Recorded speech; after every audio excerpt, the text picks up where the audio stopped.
ГСП онлайн. Городские новости сейчас.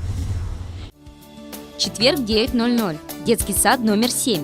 Второй день городского конкурса «Лучший педагогический проект» среди работников дошкольных учреждений. 30 участников, среди них воспитатели, музыкальные руководители, логопеды и заведующие. Главная цель каждого проекта – интеллектуальное и творческое развитие ребенка.